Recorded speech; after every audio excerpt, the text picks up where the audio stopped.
کہتے ہیں کیلیفورنیا کے نرسنگ اسکول کا پرچہ بہت دلچسپ تھا۔ پرچے میں 10 سوال تھے۔ 9 سوال میڈیکل سائنس، طبی سہولتوں اور مریضوں کی نگہداشت سے تعلق رکھتے تھے، جبکہ آخری سوال نرسنگ اسکول کی سویپر کے بارے میں تھا۔ ایگزامینر نے زیر تربیت فیمیل اور میل نرسوں سے پوچھا تھا، آپ اسکول کے کوریڈور صاف کرنے والے اسپیکر کا نام لکھیں۔ طالب علم یہ سوال پڑھ کر حیران رہ گئے۔ یہ میڈیکل کا پرچہ تھا اور میڈیکل کے پرچے میں اس قسم کا سوال بے تکا اور غیر ضروری دکھائی دیتا تھا۔ کمرہ امتحان میں ایک طالب علم نے ہاتھ اٹھایا۔ ایگزامینر نے اس کی طرف دیکھا اور مسکرا کر پوچھا، یس۔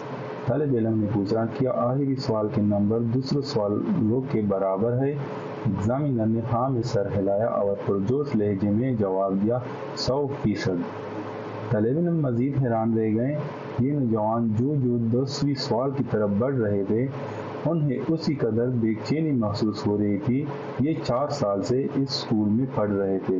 ان 4 برسوں میں ہر طالب علم نے اس سویپر کو دن میں اوسطاً 4-5 مرتبہ دیکھا تھا، لیکن کسی نے اس کا نام جاننے کی کوشش نہیں کی تھی۔ یہ لوگ صبح اسکول آتے تھے تو خاتون سویپر وائپر سے کوریڈور صاف کر رہی ہوتی تھی۔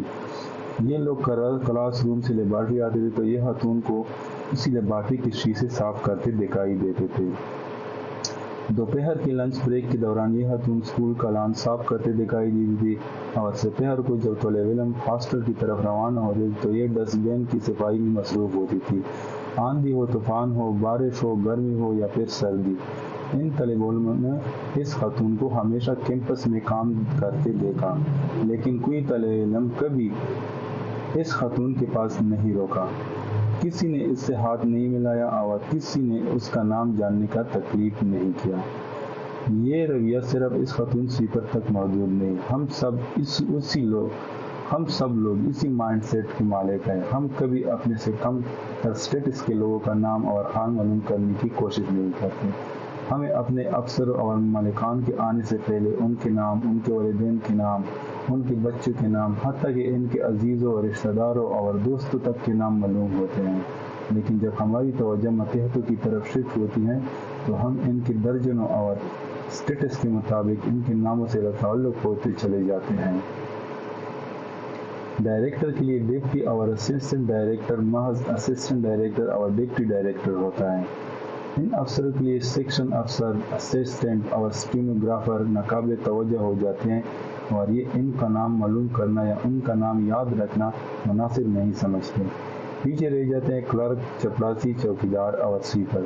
تو یہ لوگ ایسی مخلوق ہے جس کے نہ کان، نہ آنکھ اور بازو، ٹانگیں تو انسانی جیسے ہوتی ہیں، لیکن یہ انسان نہیں ہوتے ہیں۔ چنانچہ جس طرح ہماری نظر میں تمام بطخیں محض بطخیں اور تمام مرغیاں اور تمام بلیاں صرف بلیاں ہوتی ہیں، بالکل اسی طرح ہم لوگ تمام سویپرز کو سویپرز اور تمام چوکیدار کو چوکیدار اور تمام چپراسیوں کو چپراسی سمجھتے ہیں، اور ہمارا دماغ یہ سمجھنے کے لیے تیار ہی نہیں ہوتا کہ ان بیچاروں کا بھی کوئی نام ہو سکتا ہے۔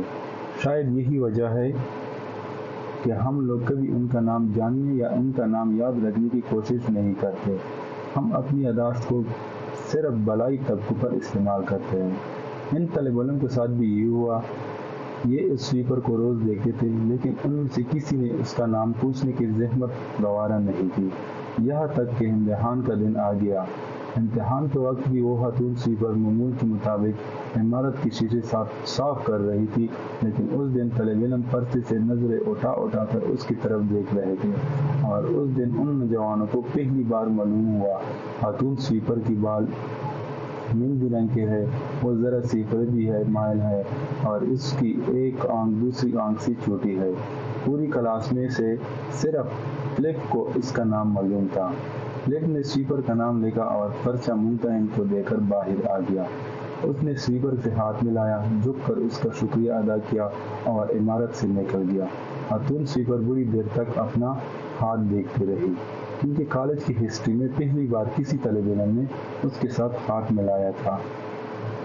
اگر آپ غور کریں تو پاکستان کے تمام لوئر گریڈ ورکرز ایک ہی عملیے کے ساتھ منسلک ہیں۔ ان لوگوں کو دنیا کی کسی کونے میں انسان کا سٹیٹس حاصل نہیں ہے۔ یہ لوگ 30 سال تک ایک ہی دفتر، ایک ہی گھر، ایک ہی گلی اور ایک ہی ڈیوٹی میں کام کرتے رہتے ہیں، لیکن کوئی شخص ان کا نام تک جاننے کی زحمت نہیں کرتا۔ یہ لوگ بیمار ہو جائیں تو ان کی جگہ دوسرا سویپر، دوسرا چپراسی، دوسرا چوکیدار اور دوسرا گیٹ کیپر آ جاتا ہے، اور صاحب کو معلوم ہی نہیں ہوتا البتہ محمد جمیل یا جوزف دفتر کیوں نہیں آ رہا۔ بڑے لوگ اس کے وجود درپیش مسائل تک سے ناواقف رہتے ہیں۔ محلے داروں نے گلی میں کبھی جان کر اس جمعدار کا نام نہیں پوچھا جو روزانہ منہ اندھیرے گلی میں آتا ہے اور ہمارے جاگنے سے پہلے ہمارے گلی اور ہمارے نالیاں صاف کر دیتا ہے، جس کی وجہ سے ہماری گلیاں اور ہمارے گھر صاف ہیں۔ ہم وین، بس اور ٹیکسی کے اس ڈرائیور کا نام بھی نہیں پوچھتے جس کے ساتھ ہم روزانہ سفر کرتے ہیں، اور جس دن یہ نہیں آتا اس دن اس کا بیٹا، اس کا بھائی یا کوئی عزیز ڈیوٹی پر آ جاتا ہے، اور ہم نے کبھی اس کے واپس آنے پر اس سے اس کا دکھ شیئر نہیں کیا۔ ہم نے کبھی نہیں سوچا ماں چپراسی کی ہو یا چیئرمین کی، وہ ماں ہی ہوتی ہے، اور اگر یہ ماں فوت ہو جائے تو اس کا دل بھی اتنا ہی دکھی ہوتا ہے جتنا ہمارا ہو سکتا ہے۔ ہمیں بس ایک مالی، ایک خنسامہ، ایک چوکیدار اور ایک چپراسی چاہیے ہوتا ہے، وہ محمد بشیر ہو، اللہ دتہ ہو یا پھر جوزف ہو۔ ہماری نظر میں وہ محض چپراسی اور مالی ہوتا ہے، اور ہم نے کبھی نہیں سوچا اس مالی، اس چوکیدار کے سینے میں بھی دل ہے، اور یہ بھی انسان ہونے کے ناطے اتنا ہی دکھ اور اتنی ہی خوشی محسوس کرتا ہے جتنی خوشی ہم محسوس کرتے ہیں۔ میں اکثر سوچتا ہوں یہ لوگ اپنے دکھ کس کو سناتے ہوں گے، کیونکہ آج کل تو گوڑی بھی نہیں ہوتے کہ یہ لوگ انہیں اپنا دکھ سنا کر خود کو ہلکا پھلکا کر لیں۔ کاش ہم لوگ آج سے ان لوگوں کے نام جاننا شروع کر دیں جن سے کسی نے کبھی نام نہیں پوچھا۔ شکریہ۔ میرے یوٹیوب چینل کو سبسکرائب کریں، اور اگر سٹوری اچھی لگے تو اپنے دوستوں کے ساتھ بھی شیئر کریں۔ دعاؤں میں یاد رکھیں۔ اللہ حافظ۔